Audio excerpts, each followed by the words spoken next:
Assalamualaikum warahmatullahi wabarakatuh.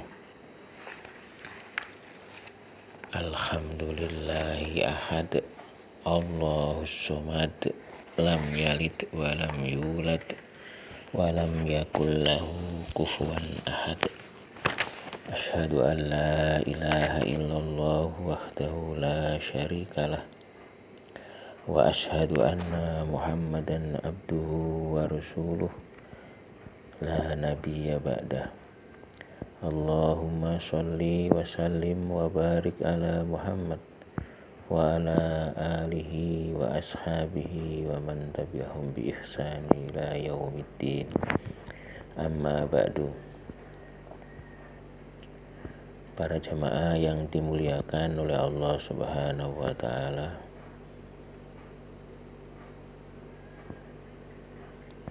pada kesempatan kali ini, marilah kita memuja dan memuji syukur kehadirat Allah Subhanahu wa ta'ala.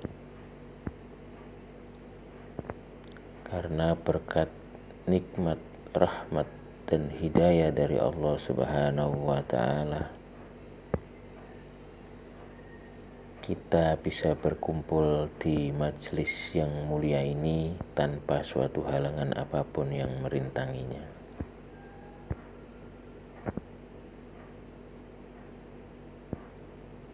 Sholawat serta salam mudah-mudahan selalu tercurah pada Nabi kita Muhammad Shallallahu Alaihi Wasallam, di mana beliau telah menunjukkan, telah membimbing dan memberi suri tauladan kepada kita, sehingga sampai detik ini kita masih dalam keadaan Islam. Tanpa bimbingan dan suri tauladan dari beliau, kita tidak akan pernah mengetahui mana yang halal dan mana yang haram. Para jamaah yang dimuliakan oleh Allah Subhanahu wa ta'ala, pada pertemuan kali ini kita akan membahas tentang menggemarkan wudhu dan menyempurnakannya, serta ancaman bagi orang yang tidak menyempurnakan wudhu.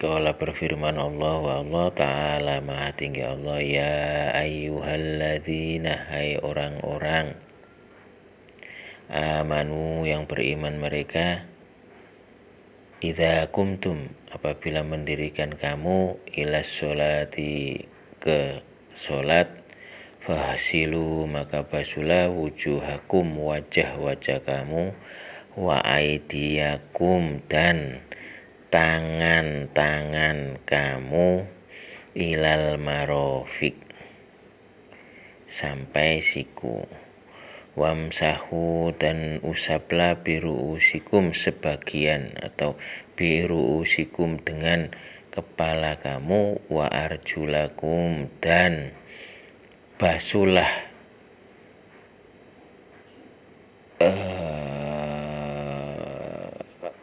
kaki-kaki kamu, ilal ka'bain, sampai kedua mata kaki.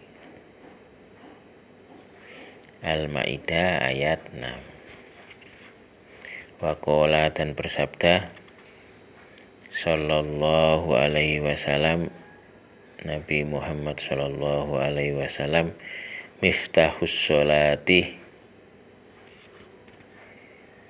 kunci sholat, at-tuhuru, suci. Rawa, telah meriwayatkan akan hadis Abu Dawud wa Tirmidzi, dan Imam Tirmidzi.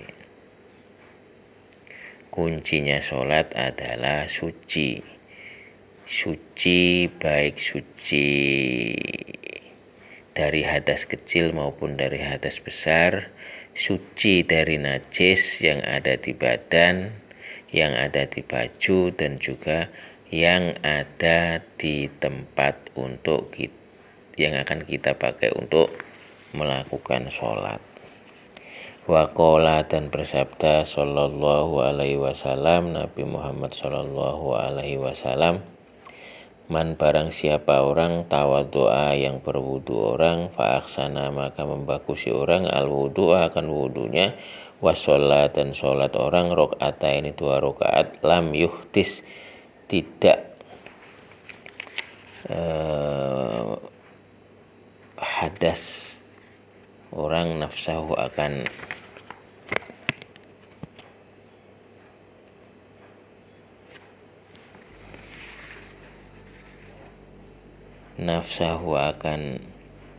yang lam yuhtis tidak bergejolak nafsahu akan jiwanya fihima di dalam ketun bisai'in dengan sesuatu minat dunia dari dunia, khoroja maka keluar min dunubihi dari dosa-dosanya orang, kayaumi sebagaimana hari waladu yang melahirkan akan orang, ummuhu ibunya orang, al-ihya yaitu termaktub dalam kitab Ihya Ulumuddin halaman 116 jilid 1. Barang siapa yang berwudu seraya memaguskan wudunya, kemudian ia sholat 2 rakaat, di mana dalam 2 rakaat itu tidak terjadi gejolak dalam hatinya mengenai sesuatu dari masalah keduniaan, maka ia keluar dari dosa-dosanya sebagaimana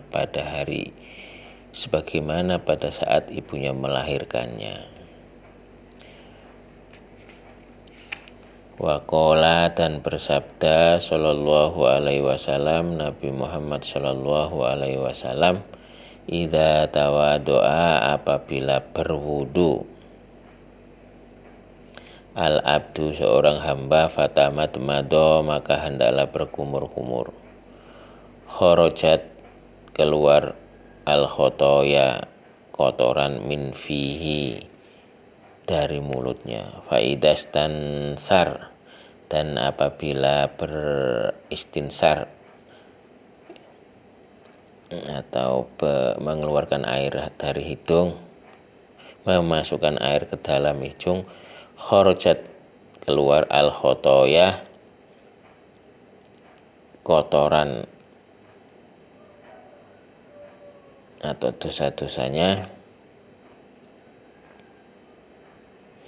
min anfihi dari hidungnya, faidha gusala maka apabila membasuh orang wajah akan wajahnya, khorojat keluar al khotoya dosa-dosanya orang, min wajhi dari wajahnya, hatta takhruja sehingga keluar dosa, min tahti asfari ainaihi dari bawah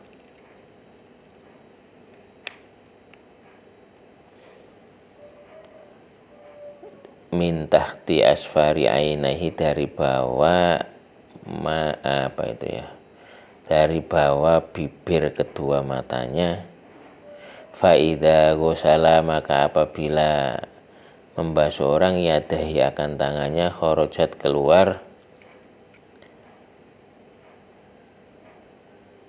al khotoya dosa, min yadaihi dari kedua tangannya, hatta takhruja sehingga keluar min tahti adfariha dari bawah jari jemarinya, dari bawah kuku-kukunya, faida masaha dan apabila mengusap birosihi dengan kepalanya, khorojat keluar al khotoya dosa min rosihi dari kepalanya, hatta tahrujat sehingga keluar min udunaihi dari kedua telinganya, wa idza ghusalah dan apabila membasuh rijlaihi akan kedua kakinya, khorojat keluar al khotoya dosa min rijlaihi dari kedua kakinya, hatta takhruja sehingga keluar min tahti adfari rijlaihi dari bawah kuku kedua kakinya, thumma kana kemudian adalah orang, masyuhu perjalanannya orang, ilal masjidi ke masjid, wa sholatuhu dan sholatnya orang, nafilatan yaitu sunnah, lahu bagi orang, al-ihya yaitu termaktub dalam kitab Ihya Ulumuddin halaman 116 juz 1. Waqala dan bersabda sallallahu alaihi wasallam, Nabi Muhammad sallallahu alaihi wasallam, khallilu basuhlah jari-jarimu, khallilu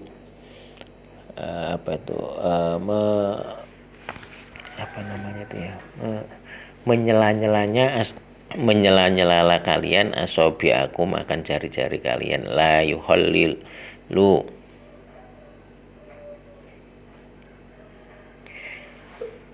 maka tidak menyelah-nyelah akan jari jemari Allah yaumal kiamati pada hari kiamat, bin nari dengan api neraka.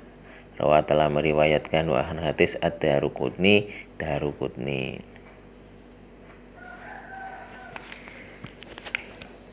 dari yang sudah dibaca tadi.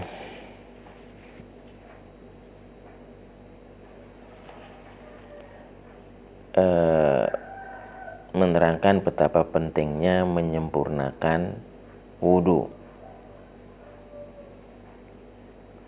Untuk menyempurnakan wudhu, sebaiknya semua kesunahan dalam berwudhu dilaksanakan. Misalnya membaca basmalah. Membaca basmalah ini meskipun sebagaimana yang sudah pernah saya jelaskan, ada ikhtilaf, ada yang berpendapat wajib, ada yang berpendapat sunnah. Kemudian membasuh kedua telapak tangan sebelum membasuh muka. Kemudian berkumur-kumur ini pun sebagaimana yang sudah saya jelaskan, ada yang sunnah, ada yang wajib. Termasuk juga memasukkan air ke dalam hidung kemudian mengeluarkannya. Mengusap seluruh kepala dengan air. Nah, ini ada yang wajib, ada yang juga sunnah, karena yang wajib cuma sebagian, karena di dalam surat Al-Quran yang sudah dibaca tadi, yaitu surat Al-Maidah ayat 4, biru wamsahu biru usikum bi, di situ sebagian ahli tafsir menafsirkan bahwa bi di situ adalah sebagian, sehingga beberapa ulama ada yang berpendapat sebagian, ada yang mulai dari 1 helai rambut, 3 helai rambut dan seterusnya. Tetapi disunahkan, pendapat yang terkuat sesuai dengan sifat wudhu Nabi adalah membasuh secara keseluruhan mulai dari depan sampai ke tengkuk, kemudian dikembalikan lagi dengan 1 kali usapan. Kemudian mengusap kedua telinga dengan air, baik bagian luar atau bagian di dalamnya. Membasuh rambut jenggot yang lebat dengan memasukkan jari-jari tangan ke dalam jenggot itu. Membasuh jari-jari kaki atau tangan. Mendahulukan yang kanan daripada yang kiri dari anggota wudhu. Mengulang sampai 3 kali dalam bersuci. Muwalah, yaitu mengerjakan rukun-rukun wudhu secara berurutan tanpa dipisah oleh waktu yang lama. Dan masih banyak lagi sunnah-sunnah wudhu yang lainnya. Di antaranya juga termasuk menyela-nyela, sebagaimana hadis yang terakhir kita baca tadi. Khallilu asobiakum la yuhallilu Allahu yaumal qiyamati binar. Selah-selahlah jari jemari kamu, tentu Allah tidak akan menyela-nyela jari jemari kamu pada hari kiamat dengan api. Tetapi ada juga ulama yang berpendapat hadis ini adalah dasar dari membasuh telapak tangan sebelum berwudu. Tapi ada yang memasukkan pada saat membasuh tangan, atau kaki, maka kita disunahkan untuk menyela-nyela jari jemari supaya wudunya bisa sempurna, karena air yang dengan kita menyela-nyela jari jemari kita, maka air akan masuk ke dalam kuku-kuku, sela-sela kuku yang kemungkinan besar bisa terlewatkan. Dengan di sela-sela maka akan lebih menyempurnakan wudu kita. Waqala, dan bersabda sallallahu alaihi wasallam Nabi Muhammad sallallahu alaihi wasallam, wailun, celaka, lil aqabi, untuk tumit-tumit minan nari, dari wudu. Asbihu, maka sempurnakanlah al wudu, akan wudu. Rawat, telah meriwayatkan akan hadis Muslimun, Imam Muslim, wa Abu Dawud, dan Abu Dawud. Hadis ini menceritakan ada seorang laki-laki yang wudu, kemudian Nabi melihat ada di tumitnya yang tidak terkena basuhan air wudu, sehingga Nabi memerintahkan untuk mengulang lagi wudunya. Ternyata masih ada lagi, sampai ketiga kalinya, maka Nabi bersabda, wailul aqabi minan nari asbihul wudu, celaka bagi tumit-tumit. Nah, ini maksudnya kita disuruh menyempurnakan wudu, jangan sampai ada yang ketinggalan. Dan dasar ini juga sebagaimana yang sudah pernah saya jelaskan dari hadis yang ini, menunjukkan bahwa muwalah, yaitu tertib di dalam berwudu itu, wudu itu harus tertib sesuai dengan urutannya, meskipun terjadi khilaf terkait dengan anggota tubuh, misalnya kayak mendahulukan yang kiri atau yang kanan, itu sekedar sunnah, ada yang seperti itu. Tetapi maksud saya, runtutan wudu anggota tubuh di sini wajib dilakukan berdasarkan hadis ini juga. Kalau seandainya tidak wajib dilakukan secara runtut, tentu Nabi langsung menyuruh, ya sudah siram aja lagi, nggak perlu suruh mengulang wudunya mulai dari awal. Artinya apa? Kalau disuruh mengulang wudunya mulai dari awal, berarti memang wudu itu harus tetap sesuai dengan urutannya, tidak boleh dibolak-balik. Wa yaqulu, dan berdoa ba'dal farohi, setelah selesai, minal wudu'i, dari wudu, rafi'an, mengangkat, roksahu, kepalanya, ila sama'i, ke langit. Asyhadu an la ilaha illallah wahdahu la syarikalah, wa asyhadu anna muhammadan abduhu wa rasuluh. Subhanaka Allahumma wa bihamdika la ilaha illa anta amiltu su'an wa zalamtu nafsi astaghfiruka Allahumma wa atubu ilaika faghfirli wa tub alayya innaka antat tawwabur rahim.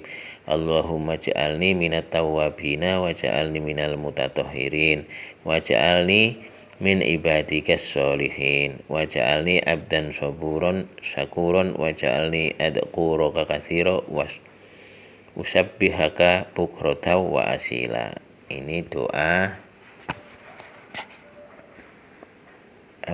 ini doa setelah wudu. Tetapi sebenarnya kalau mengikuti sifat wudunya Nabi, cukup membaca asyhadu an la ilaha illallah wahdahu la syarikalah wa asyhadu anna muhammadan abduhu wa rasuluh. Kalau mau ditambahin, cukup tambahin Allahumma ja'alni minat tawwabina wa ja'alni minal mutatahhirin. Nah, ini termaktub di dalam kitab Bulughul Maram yang barusan saya baca. Sedangkan yang doa panjang ini di dalam kitab Ihya Ulumuddin halaman 115 yang dikutip oleh penulis buku At-Targhib wa Tarhib. Jadi sekali lagi kita dianjurkan untuk menyempurnakan wudhu. Karena wudhu termasuk syarat sah sholat, sehingga la wudhu'a la sholata liman